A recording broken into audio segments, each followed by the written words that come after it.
Hey everyone, a nerd named Mark here.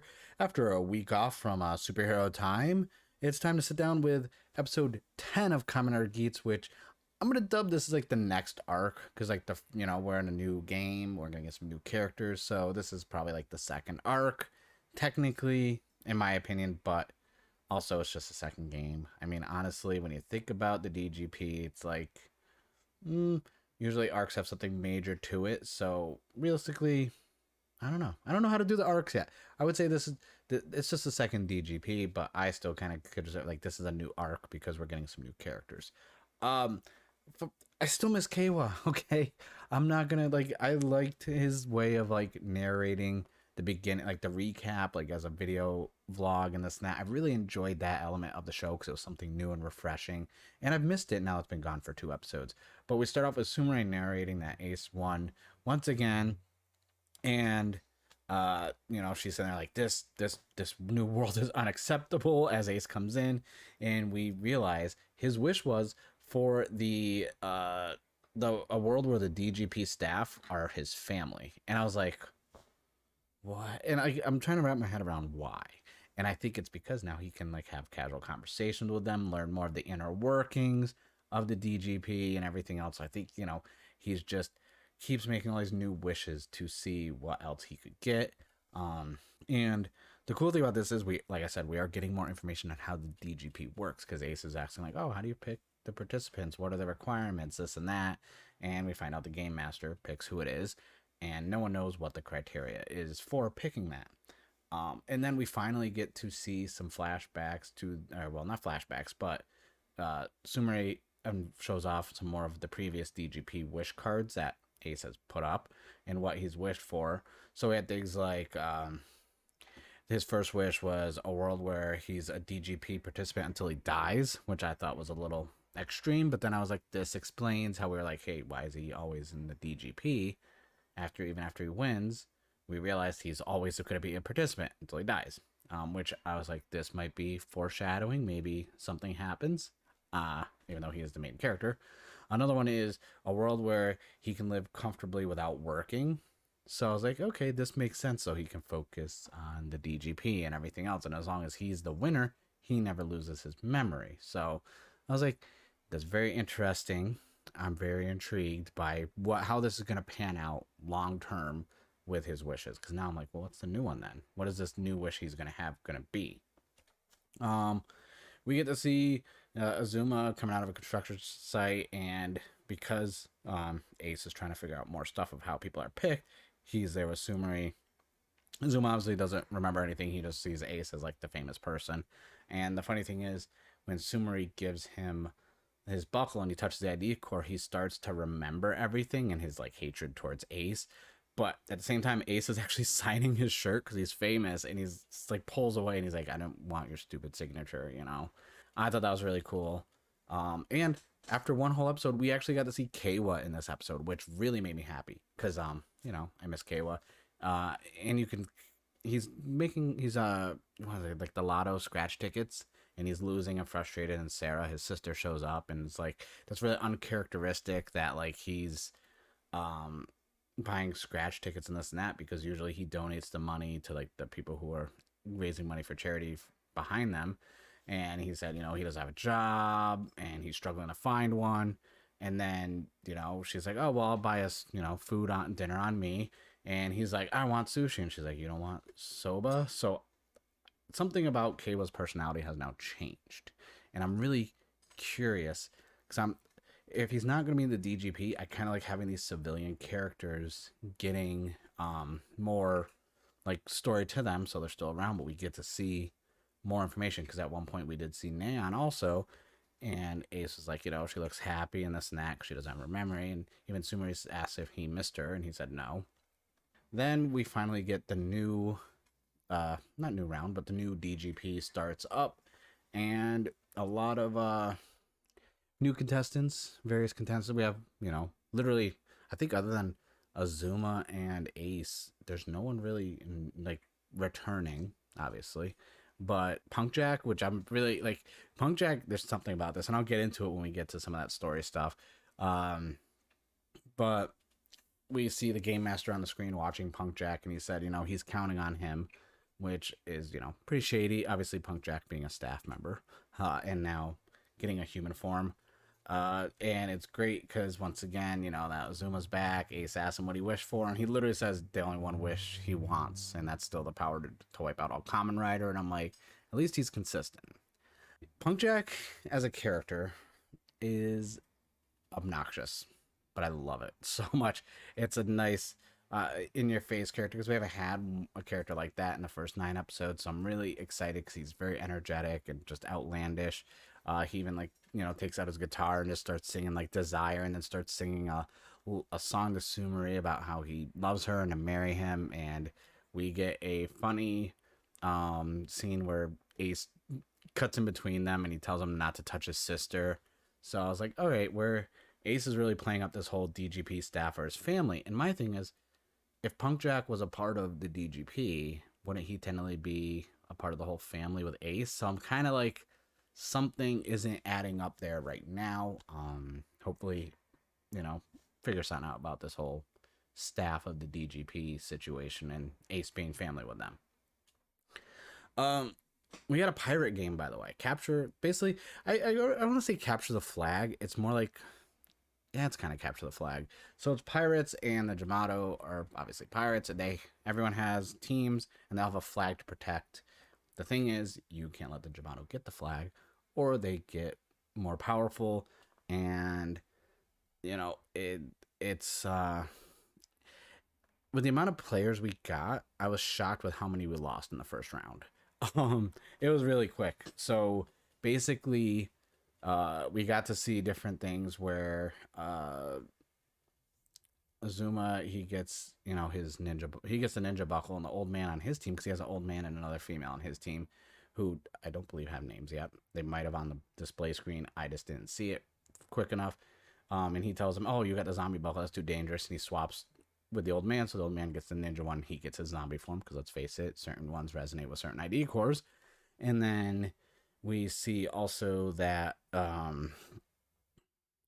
there's like they show like this panning of like different contestants in the Jamato, and they either like don't know how to henshin, or they're shot, they don't, and they're just getting their flag taken and destroyed, eliminated very quickly. Sadly, no yeets, because there was no on-screen eliminations, and I'm not going to do a yeet counter if it just shows the wall of all the names. Like, I want, like, the yeet has to be seen. One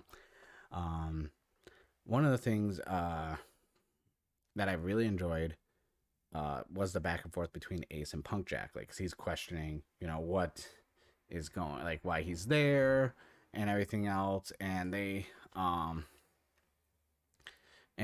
of go back and forth, but it's kind of cool to see them together fighting, because they both are really good, unlike Buffa, who kind of screwed right now with his team, because he's fighting along and he keeps telling him, like, don't just stand there, like, you have to fight, like.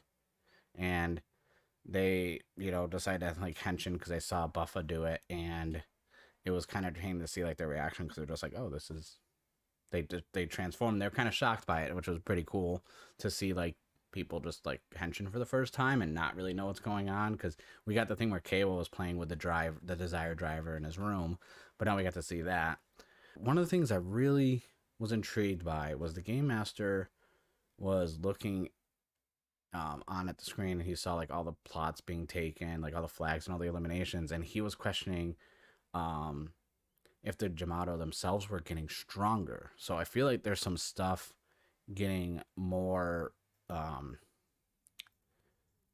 evolving outside of the DGP's control with the Jamato. And then we see him in some sort of voice call asking if whoever he's talking to made a decision about the additional entry into the DGP, which is, I'm like, oh, we're getting Kawa back. That'd be great. Give me Kawa. So by the time the first round was over, we literally lost like half of everybody. It was ridiculous. And we got to see a few more of the wishes. Like the old man wished to be young again, and who I'm dubbing not Nago, even though it's not going to matter in a couple minutes. She wished to lose like 10 kilograms and marry the man of her dreams. And then we get the team up of Ace and Azuma asking Punk Jack if he's the same one from before that was teamed up with Kawa and Mary. And he said no. And then he goes into a whole song going over what his name is. But then we find out, because civilian stuff, there's a reason why we saw Nan earlier, because she is having dinner with her mom. They're talking about arranged marriages, all this good stuff. Her dad comes in, is like, that's really what you want? Like, are you sure? And down the stairs walks Sumari with two mission boxes in her hand, obviously one with a driver, one with a gimmick upgrade. And I was like, okay, so we're getting Nago back into the DGP. And it makes sense because there weren't that many people left. They lost over half of the contestants in the first round of the first game. And I was like, damn, that's pretty crappy actually. Like, because then we go into the second round, and once again Buffa's struggling, fighting all the Jamato by himself, and his two partners are just standing by watching, and we see actually the girl using the repeller buckle, and she actually goes to fly away. She's like, I can't do this, and starts flying away. And I'm just like, wow, you're just gonna abandon? I was like, I mean, I guess it's a way to avoid being eliminated. But then we see the Jamato pull out a bazooka and they shot her down. And I was like, okay. I was like, well, we know where this is going, obviously. So after that happens, she's on the ground, and they're just, they're kicking, punching, this and that. And, she rolls away and dehensions, and instantly I'm like, all right, we're going to get it. We're going to get a yeet. And lo, her ID core cracks. And now we have our 6th Geats yeet of the season. And the bazooka made it funny. So I was like, oh, that was entertaining. Like, that actually was kind of hilarious. So that's 6 total for the counter. And I was like, yay. And then, like, without any time break, like, my favorite thing is, like, this is why I'm going to tell why Punk Jack is entertaining to me, why I enjoy Punk Jack so much. Because in the middle of the fight, he starts grasping his stomach and says he has indigestion and he has to run to the toilet while holding his stomach, covering his ass with his hand, and runs away. And I was like, yes, that is hilarious. Like, I know we all complained before Revive started if there's going to be fart and poop jokes and that, but that was funny. But obviously he wasn't sick. He hit around the corner, and he was like, okay, like, he wants Geats on his own so he can lose. But then he's even impressed watching Geats fight, and he's like, wow, he's so strong. Because obviously the game master put Punk Jack in here so Geats will lose. Obviously he's doing something that's on their radar that they don't like. He's probably figuring something out. So I was like, all right, this makes sense. And then, going back now, like, poor Buffa, he's like he doesn't get good luck with teams, honestly. So he's just fighting as much as possible. The old man's just watching, and then Ajimato's about to grab the flag, and lo and behold, someone comes in, kicks him over, and we get our return of Kamen Rider Nago. And she brings in what I'm calling the Guitar Hero buckle. I didn't catch the name of it really quick. And I gotta say, like, that form was pretty nice. Like, I thought it was pretty cool. She got, like, she had a guitar for her, basically a Guitar Hero guitar as her weapon. And the music she was playing was making the Jamato dance around. And even the old man, she played a song, almost like a bard in an RPG or tabletop, like, instantly even got him dancing a bit and got him a spring in his step, so he would actually start attacking as well. And I was like, wow, that's a cool gimmick that you like, abilities and this and that. I'm all for that. That's pretty cool. And then we get to see her finish, because she shows in, she freezes everybody, then hits him with this fire axe thing and jumps in the air as there's fire. And I'm like, all right, that's cool. I like that. That's actually very appealing. And oddly enough, not even oddly enough, coincidentally, and like always, because she hit the finish, that's the end of the round. And it's pretty intriguing, because now we get to go back to the lounge area, and we see there's literally only like 5 people left. And we see, that there's on the roster board and this and that.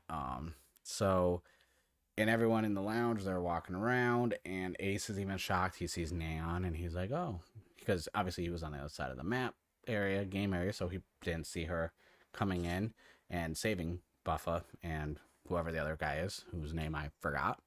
And I was like, okay, that's neat to have them. And they even had a nice little interaction outside where they were talking, and, Neon brings up that she isn't done with, she has a wish that hasn't been fulfilled. And, Ace brings up how she's trying to get away from her mother, and he's the opposite, because he's actually trying to find his mother. So a little more story from Ace towards other people that know, because we've known this for a couple episodes now, but now Neon knows also. And then lastly, we see Punk Jack just sitting in the lounge looking at the roster board with barely anyone left, and the Game Master comes in and, he says that once again, Punk Jack's mission is to get Geats to lose. And I was like, damn, they're really gung ho on making sure Geats does not win the DGP. So now I like it was really intriguing for that. And then we have another DGP rule.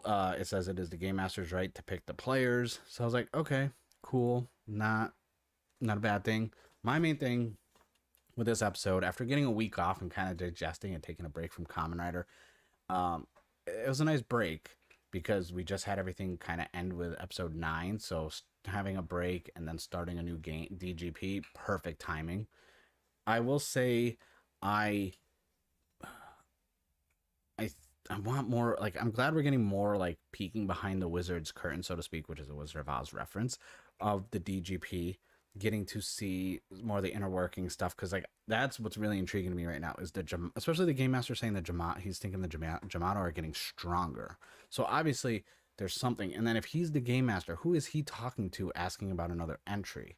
And I'm figuring out, because Ace is now the whole DGP staff are family to Ace. That means we're probably going to get some more staff members introduced. Really curious who the game master was talking to. Obviously, if Nan was brought back in this time around, I'm wondering if possibly be able to bring Kawa back, because I really want Kawa back in the show. I really enjoy everything, and also intrigued because he's not acting like himself and it's out of characteristic, like Sarah, his sister, said. So I'm like, okay, there's something going on there as well.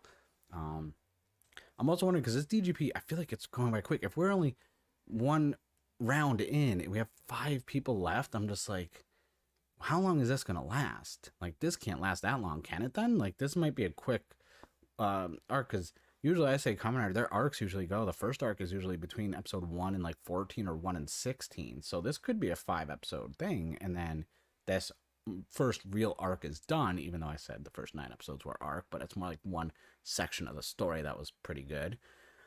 But yeah, that's really it. What did you guys think of this week's episode? What do you think of Punk Jack, honestly? And what are your theories about this whole game master? Who was he talking to? Like, let me know in the comments below what your theories are of it. By the way, I saw the comments on the last time I did a Geats video, and I didn't get to reply to everybody. Like I said, I am not going to beat a dead horse and talk about it every time I do a video. Do have a lot going on with work and like health issues and this and that. So I really didn't have a lot of time in the last week anyways to check YouTube stuff. So I feel really bad like that I missed any comments. I will go through and reply to the ones that I see and haven't actually already replied to. But I do think when you guys like the videos and reply. Also, everyone who's been subscribing, we're past 800. We're getting there. So I thank you. If you haven't already, hit the subscribe button down below. And with that being said, that's it for my review of episode 10 of Kamen Rider Geats. I thank you guys for watching, and I'll see you guys in the next video.